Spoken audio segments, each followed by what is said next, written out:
we've moved from the south side of Route 20 to the north side.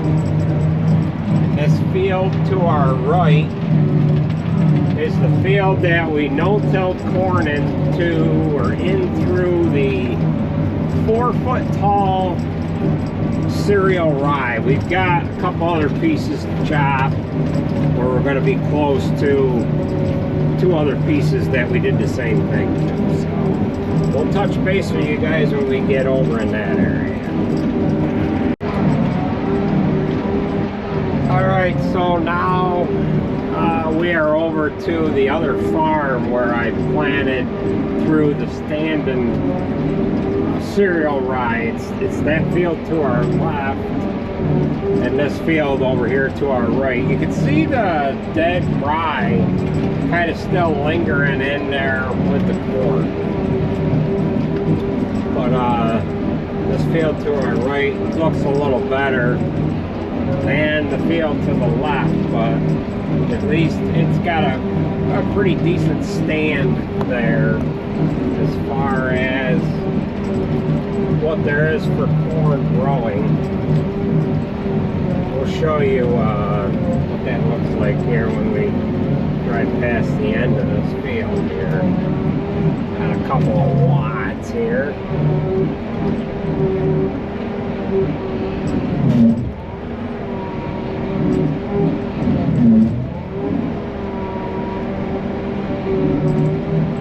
Loading Alex right now. She's just about loaded. You can look across that field to our right. That looks pretty good. And what we're seeing to our left is just a thick mat of rye still standing with the corn.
Sarah is pulling in. Charlotte's going to come driving with us in a little while. She's getting done with work at the restaurant here right now, and she's just getting ready to jump into a truck, come over to where we're at. Jacob, right here. So we'll keep plugging away here.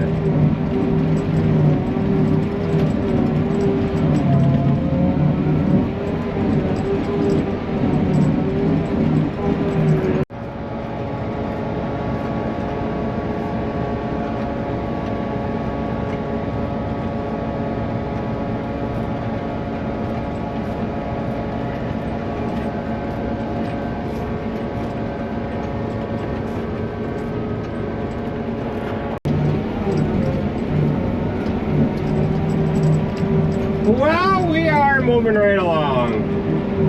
We got this one field that the power line goes across, and it is kind of a dangerous little booger. The line is a little higher above the field on this end, But on the other side of the field to our left there, it is a little lower. We have to really pay attention to how high we have the pipe up in the air. What I do not want to do is to have it too low where we run into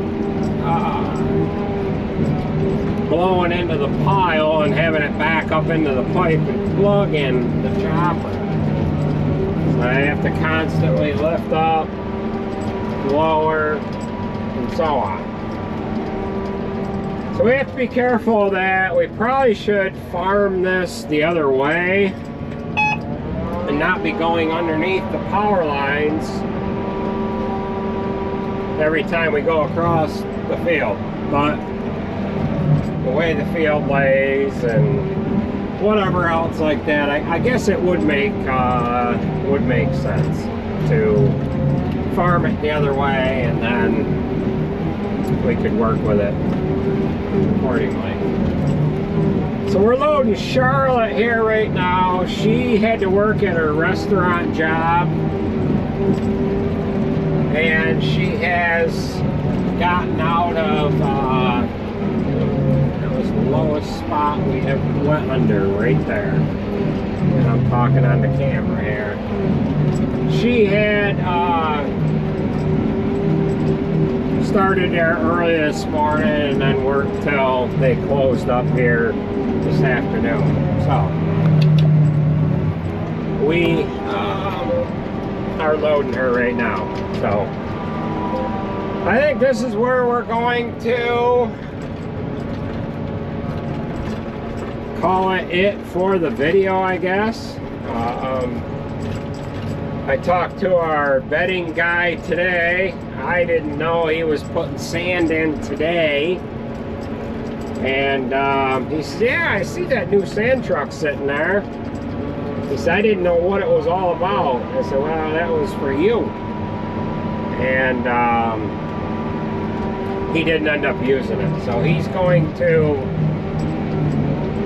use it next time he puts sand in the barn. He doesn't know if he's got time to do any tomorrow, and I told him, I said, well, look, we've got to retorque the wheels after a couple loads, keep an eye on that bed chain, make sure it doesn't wander from one side to the other, and we want to make sure that belt that's on the front stays running straight as well. I'd rather him not use that until we were right around the shop there all the time so that we could help him with it. But at the same time, I don't want to have a new machine just sitting there and not being used.